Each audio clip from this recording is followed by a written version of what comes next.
Nigeria must be great. Nigeria must be great. No matter what they try to do, Nigeria must be great. Our new Nigerian is possible. They can never keep our mandate. We must take it back. Whatever they try to do to Obi will never work. Okay, on Arise News, this woman is a spokesperson to Labour Party. Listen to what she said and the next move and how we plan to take back our mandate. Enjoy. Don't forget to subscribe to this channel, like and share this video so that YouTube can recommend it to other people. Thank you. Obedience. Thanks for staying with us. You're welcome back to the morning show here on Arise News. Several functionaries of the Buhari administration, including the Minister of Information and Culture, Lai Mohammed, and his junior colleague in the Ministry of Employment, Festus Keyamo, have at various times accused Labour Party's presidential candidate, Peter Obi, of committing the offense of treasonable felony against the Nigerian state.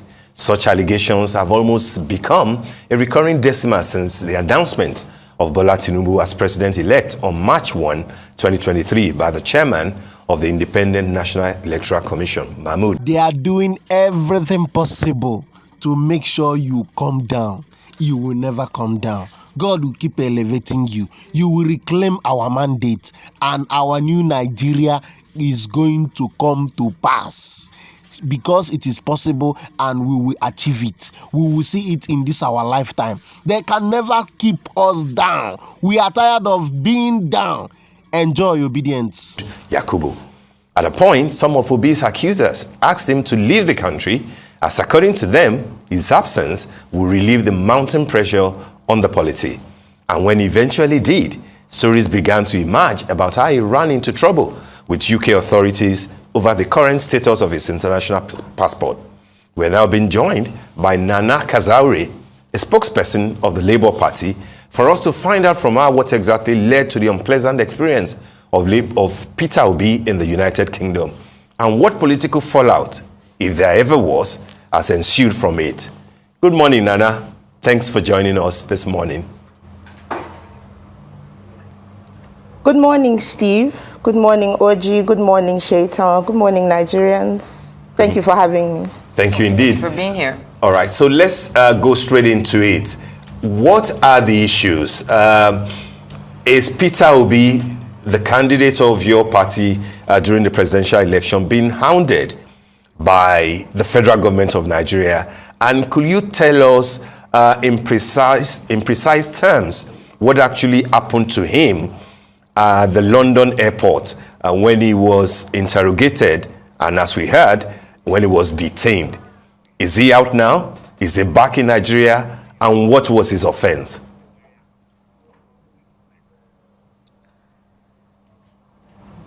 Okay, to shed any light as far as we know, those questions, you should be asking the Nigerian government that question. They're the ones that have the answers to why his international passport, if at all, could have been cloned. They're the ones that have the information and the national identity card processing that even happened. So who has access to our database in our passport offices, in the national database? Who has access, if not the Nigerian government? Because it's very strange to Nigerians to wake up in the morning and hear that His Excellency Peter Obi's identity has been cloned. So that is, for lack of a better word, that is a huge omission on our security. Who is able to breach Nigeria's security in such a manner? Those are the questions that we are asking, because, like you pointed out in your introduction, it's seemingly as if at every point in time, everything is being thrown at us, including the kitchen sink, and we're wondering why. Just because we have come on board as a force to reckon with, just because we have come on board and we have come to change the political discourse in Nigeria, just because we have come on board, we ask questions. You say we should go to court, We are in court. I don't understand why we are being hounded on a daily basis. I don't understand why it would seem as if the government and the spokespersons that even represent this party, the APC, just seem to think it's okay. You know, their spokespersons come out and all they do is ram, hit, throw everything that they have, and most of the things that they say are quite preposterous when you look at it. When you listen to, even on Arise recently, I talked about Mr. Festus Keyamo and his utterances and how they've been asking for our arrest. Nigeria is a country governed by law. We have rules that govern us. If anybody has breached those rules, then they in themselves can also go to court. Why not toe the line of restraint the same way our presidential candidate has done? Why not toe that line? I knew it. Well, all right. So Peter Obi has denied rumors or even media speculations that he was issued a letter of apology by the British government in connection with his detention at Heathrow. Now, where do you think those rumors emanated from? And what is Mr. Peter Obi's stance right now as it is regards to receiving a letter of apology over the detention incident, or has he moved on from it? Secondly, there was a fake picture that was shared by members of the opposition showing the chairman of Nigerians in the diaspora, Abike Dabiri, superimposed with Peter Obi. You know, she appeared to be, you know, liaising with an immigration officer. Now, how would you describe that scenario? I describe it as I wonder if APC, the APC, understand how important whatever role it is that they believe they're supposed to be taking on. You know, I don't think they've fully understood the import of what it is that they're supposed to do. Why not celebrate your selective win, if you would like to? You know, that's how I see it. Why not celebrate those wins? Why are you attacking? And I'm very glad that you mentioned a superimposed meme that kept going on around those photos of Abike Dabiri with Peter Obi. Why go so far to tell lies and foment trouble when there is none? Foment trouble with people who aren't making trouble with you. What we are just doing is we're asking questions and we refuse to forget. And they've done everything but show us in its entirety. They've done everything but show us sincerely that they really do want to bring in a government of national unity. Everything that they've done, the utterances of their, Mr. Onanuga very recently referred to the obedience as sons of blankety blank blank. And that was quite traumatic, because you would expect somebody in his early 60s to behave better, to do better. You see, very recently, Lai Mohammed, the Minister of Information, running to Washington to go and call for the arrest of Dr. Yusuf Deti Baba Ahmed, for the arrest of Peter Obi. And I'm wondering, why are they always so ill-advised? Why go to, let me tell you a story. Recently, I listened to Chief Emeka Anyoku at a lecture in Lagos. And I was one thing I took away from the thing he said was that he was now being given an appointment and he had to meet with the president of the time, late President Shehu Shagari. And he said that the president said to him, I hope, I know that you have been always speaking against my government, and and he said, let him take a leaf from Winston Churchill, where he said, Winston Churchill said, every time he was abroad, away from home, he would always restrain himself from speaking against his home government. He would not speak against the British government in any form or fashion. But every time he came back home and he was on British soil, he would now, make up for lost time. That's how a government should be run. How do you start running to the UK, to America, to go and start asking for the arrest, and that's where you give... As the Minister of Information, I do expect such a man in such a position to sit down and talk with the Nigerian people. The time he used to get on a plane could have been used judiciously in Nigeria, on home soil, to speak to Nigerians, to say to Nigerians what it is they have to offer Nigerians as the Minister of Information, not to just go around and be... You claim somebody's being insightful and you turn around and do exactly the same thing you accuse another person of. But has Mr. Peter Obi moved on from that particular incident? Do you think that he's still expecting an apology letter? Mr. Peter Obi is not somebody that holds grudges. He's been, even throughout the elections, he's been a very, very, very civil individual in speech, in action, in the ways that he does his own things. If I know Peter Obi very well, His Excellency Peter Obi, I want to believe that he has moved on from it. If there's anything to be held against, he's the sort of person that, he obeys the rule of law.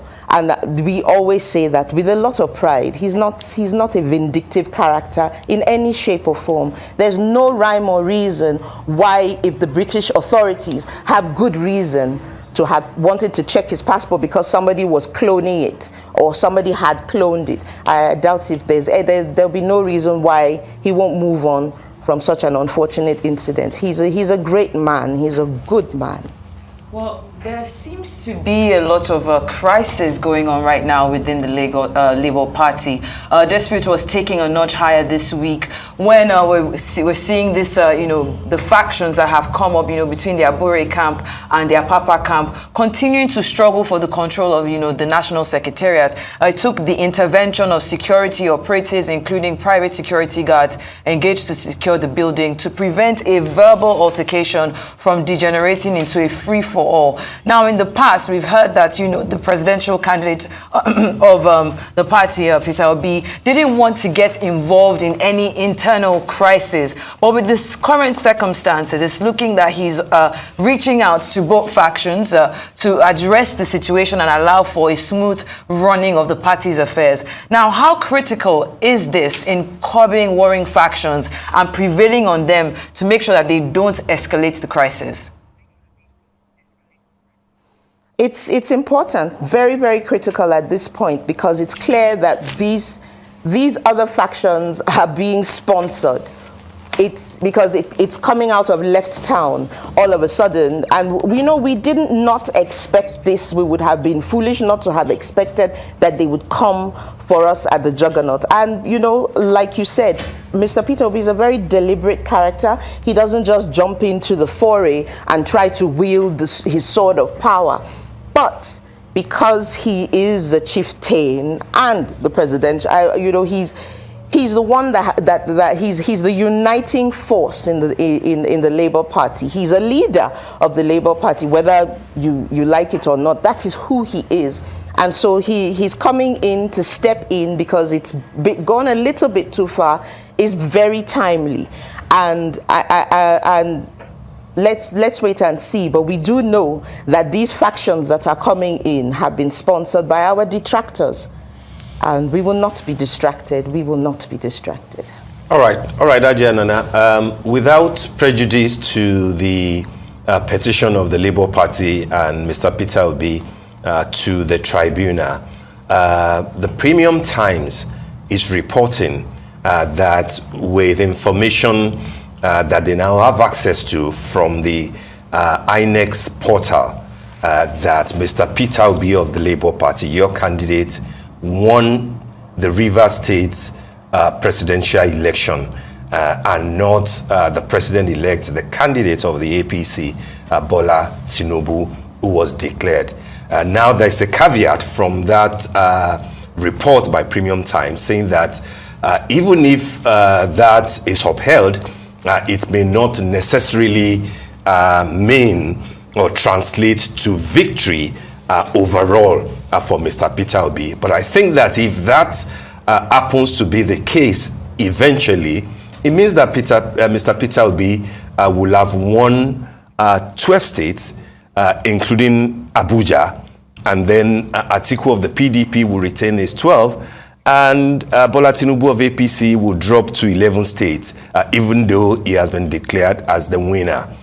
Without prejudice to the petition, what do you make of this report from Premium Times, which is, an important online newspaper, and how do you think it might navigate the legal works that will happen in the next few weeks when you now begin to defend the petition at the tribunal? Frankly, I agree that because we do know that states like Rivers State and many other states, we could see mutilations, we could see the results, cancellations manually done. And that's one of the reasons why we also say that this was flawed. And we do have our proof, which we will present in court. I do not want to speak too much on these proceedings, and we would let the courts decide. All right, then thank you so much for being here. We know they talk too much. Now we they lead, they follow. Any dancing step we will bring, they go follow. Any tune we will produce, they go follow. Now we know the road, they follow us for back. Even the amagomago and wuruwuru and everything no go fit suppress us. As they verse, we they smile. Shebi na dem win, but now we still they smile. Look at Peter Obi's face. He's always smiling. He's always happy. He knows what he wants. Fighting a sitting government is not easy. But he has all the evidence that he needs. He's sleeping. He's enjoying himself. He knows that the mandate is his own. I'm fully behind this man. Don't forget to share your thoughts on this video in the comment section box. Like and share this video so that YouTube can recommend it to other people. Please, if you haven't subscribed, don't forget to subscribe to this channel and hit the notification bell so that you get notified whenever